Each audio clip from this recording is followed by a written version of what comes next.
Some of the top law enforcement leaders across the state say teenagers are mostly responsible for the rise in carjackings. They told Senator Amy Klobuchar today that the criminal justice system is fighting capacity issues, not just with the number of officers and crime analysts, but with detention and probation.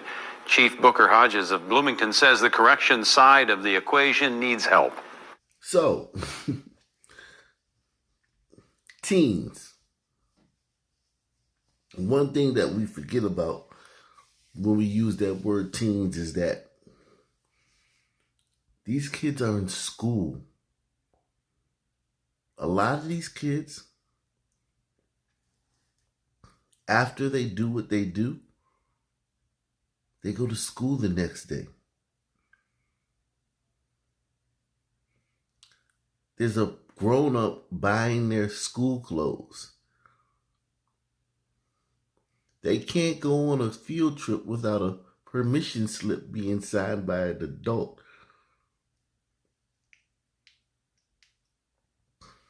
They got to clean their room.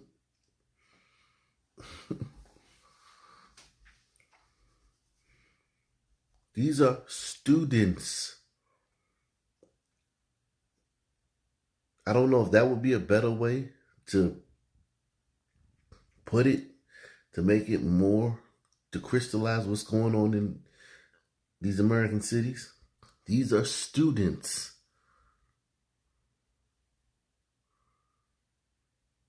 Ninth graders, 10th graders,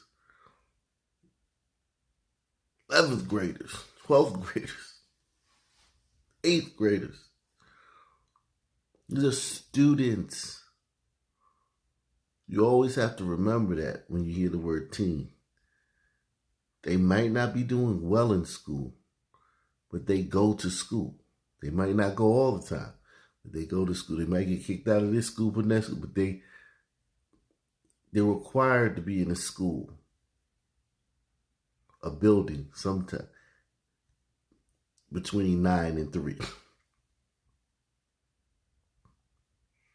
Okay? Chief Booker Hodges of Bloomington says the corrections side of the equation needs help. One of the things that I would personally like to see is something where we don't send broken people back into the streets, right? I mean, where someone's committing crimes and they're continuously getting out and being let back into the community to continue to victimize people, that is something that we could use some assistance with. That sounds like a perfectly logical statement. But that's controversial. What this guy just said is highly controversial in liberal and woke circles, in democratic circles. Like, what he just said is like, whoa. Like, skirt. Like, you know how the record skips? Like, you start talking this at a dinner party with the wine and cheese crowd? Who brought him? Like, what he just said is like not only considered tone deaf, a dog whistle, racially insensitive,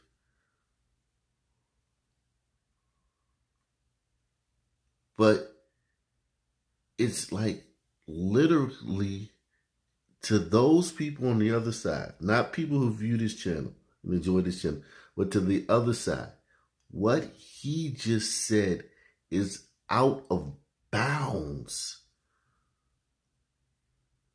You have to understand that. One of the things that I would personally like to see is something where we don't send broken people back into the streets, right? I mean, where someone's committing crimes and they're continuously getting out and being let back into the community to continue to victimize people, that is something that we could use some assistance with. St. Paul Police Chief Todd Axtell told Senator Klobuchar that most of the suspects in his city are teenagers who have extensive records. Newly installed U.S. Attorney Andy Lugar has vowed to make attorneys in his office crack down on gun violence. You may have heard that some schools are more violent these days. It's true.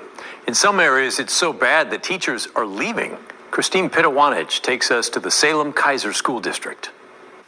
It's been a difficult story to tell, mostly because often teachers don't feel like they can talk about their experiences because of potential repercussions. We had a chance to speak to Salem-Keizer educators, both former and current, about their concerns around school violence that they say is happening far too often. We also want to warn you that some images may be disturbing. Taylor Woosley knows very well that being a teacher during the pandemic has been stressful. This school year was her first year teaching special education in Salem-Keizer Public Schools. She wanted to do it after being an instructional assistant. I just wanted to make more of a difference. Listen, man, there's no solution. You wanted to go and help kids that you felt, you wanted to go on your National Geographic safari expedition and, get in the trenches. You probably would have been safer joining the Peace Corps and going over to the motherland into some remote tribe. I just wanted to make more of a difference. But within a week, Woosley, who was pregnant at the time, found herself facing scary situations involving her 3rd, 4th, and 5th graders in special ed. I was getting threatened by students. I'm going to hit you, and I don't care if your baby dies. And I know that sounds unbelievable. I know you're like, she's weaponizing her glider tears. She's lying on our kids just to make us look bad. This is why we got to have more teachers that look like us in the school system, because this is what they do. They demonize our children. All talking points from some people. I 1000% believe her. And I believe that she's holding back because a lot of the things probably aren't suitable for this type of news program. You probably can't say the things, you can't repeat the things that the kids are saying. And she probably still being wokester, still not learning her lesson, doesn't want to make them look as bad as they really are. But I 1000% believe her. I mean, listen, a lot of you who won't believe her, if you're a Sun person and you don't believe her, you had a great life. And next time you see your parents, hug them. Your dad be like, God, let me go. Like, no, Dad. My God, you haven't hugged me like this ever. What's gotten into you? If you think that she's lying and you're a Sun person, you've lived a privileged life. You haven't been nowhere near Black in no parts of it. Found herself facing scary situations involving her 3rd, 4th, and 5th graders in special ed. I was getting threatened by students. I'm going to hit you, and I don't care if your baby dies. I mean, I'm talking like profanity, hitting, kicking, throwing chairs, tipping tables. These photos, examples of what educators have seen and endured. There was zero education going on, zero. Zero education going on. I mean, zero. Now, you have to understand what she means by that. These places are de facto daycares for teenagers. That's all it is. Daycare for teenagers.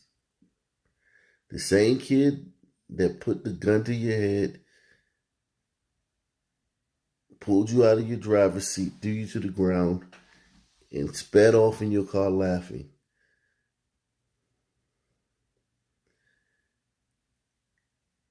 is being forced to sit in this building for 6-7 hours a day and sit in a class where teachers talking about math and science and big words, and there's other kids like him here. There's rules.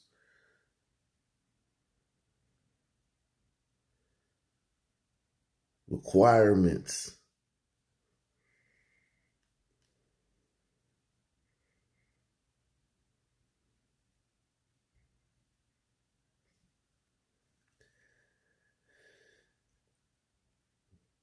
I don't know how these teachers do it. I mean, salute to these teachers, man. Salute to them, man.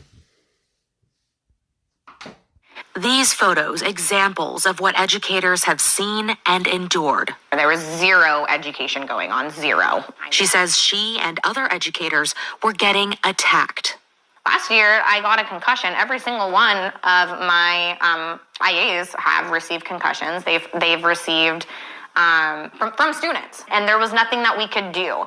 After a month and a half on the job, Woosley decided to leave. I went to basically almost everybody, it felt like, except for the superintendent. And nothing was changing. I am Danielle Harden. I am a 4th grade teacher in the Salem-Keizer district.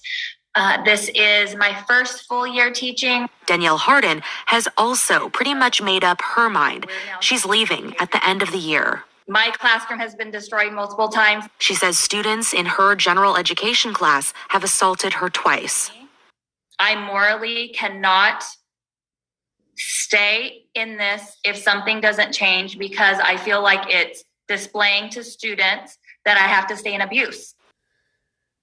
She's leaving because morally she doesn't want students to think that she has to sustain abuse, which is code word for she get the hell up out of there because she's scared. She's terrified. She thinks that it's going to escalate, and she knows it's going to escalate. She knows that whatever's happening to her now, worse can and will happen at the hands of these students. They'll never stop. But she's so woke that she's trying to make it seem as if she's doing this to teach them a life lesson that they can carry on in their future. I'm showing you guys that your continued abuse of me will not be tolerated, and I'll have to leave to show you guys that when you abuse people, they don't have to take it. When really it's just a visceral cave woman response. She's being assaulted at a place on the regular. She's being made to feel terrified and uncomfortable and vulnerable in a place on the regular. And she's leaving that place. I morally cannot stay in this if something doesn't change, because I feel like it's displaying to students that I have to stay in abuse. Harden says she and her family had for years considered moving. Now the stress has helped solidify her decision. I feel like teachers and parents alike have had enough. I'm afraid not only is the staff going to get hurt, I'm afraid our kids are going to get hurt worse. Mom, Jamie Scott, says the fights at school have prompted a change for her daughter. I've already pulled her for next year. She will not be going to Salem-Keizer School in person ever again. One of my daughter's friends, who's a freshman, was walking down the hallway, and another student just punched him, broke his nose, sent him to the hospital. And it's funny. We've talked to 3 glider women in this piece right here. And we know who's doing this to their kids and to them. And it's just so odd. Like this, there hasn't been one mention, not even an innuendo, not even a circuitous, winding, scenic analogy about who it might be that's doing this. And these are lily glide women, lily glider women, blonde, the whole nine. And whatever privilege that these sisters on YouTube be talking about that these women have, I just don't see it anywhere. I don't see it anywhere. I don't see a shadow of it. The only people, sisters got infinitely more privilege than these women got. Sisters can talk. That racist. Sister can say anything. This woman can't even. They can't even talk about it. They can't say who's doing this. That's not privilege. When you can't say who's doing it, and you can only come out and talk about it after it's gotten almost to the point where it's unbearable, you're not privileged. One of my daughter's friends, who's a freshman, was walking down the hallway and another student just punched him, broke his nose, sent him to the hospital. Scott says the fights are then posted to social media. She showed us an Instagram page dedicated to displaying them. One kid's yelling at another kid. So they're arguing back and forth. I'm shaking just watching those two videos. Something has to change. That was the sentiment at Waldo Middle School, where nearly all licensed staff signed this letter to the superintendent, asking for more counselors, behavioral specialists, and school security officers, as well as consequences for students who misbehave. I think our response is first to acknowledge where our staff are coming from, and then to ask how we can help. That's Ethan Udosinata, Salem Kaiser's assistant superintendent. He says while they're seeing more physical and aggressive behavior this year, in prior years, behavioral issues seemed to spike at certain times. For instance, before winter break or spring break. That was the case this year as well. We, in partnership with our Teachers Association, went and did some visits at Waldo so that we can assess together what the climate was like in the school. Udosinata says at schools like Waldo, where there seem to be more disruptive behaviors, the district increases security presence, not through the use of school resource officers, but through school security specialists who walk the halls unarmed. We have maybe 2 or 3 or maybe even 5 school security specialists that we can spread out throughout the school, which really does increase the security presence more than a singular SRO or school resource officer being present on campus. And Udosinata also says there are consequences for kids who misbehave. There have been roughly 5,000 suspensions in the district. That's a number that's down from previous years, despite the heightened level of behavior. We're putting a lot of other strategies in place that I think deserve credit for the reduction of suspensions. Meantime, Taylor Woosley will pay for her decision to leave. A district program covered the cost for her to become a special education teacher and requires she work in the district for at least 3 years. That's something that a lot of these teachers do get. They get more money for going into these more challenging districts. These more needy districts, these more disenfranchised districts. They get more money for that. So they are compensated. But nothing's worth dreading to go to work every day. Dreading, being fearful of 14 and 15-year-olds. Getting concussions. Getting told that a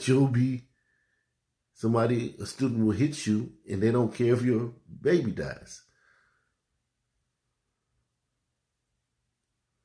The extra $10,000 a year isn't worth that. Meantime, Taylor Woosley will pay for her decision to leave. A district program covered the cost for her to become a special education teacher and requires she work in the district for at least 3 years. I decided that I would rather pay my schooling, which was over $6,000, and leave. I was fortunate enough to get hired at a smaller district where I took an $11,000 pay cut. Woosley is willing to sacrifice that money, but she's worried about the students. I'm terrified of what this whole next generation is going to look like if we continue down this road as educators. Christine Pitawanich, KGW News.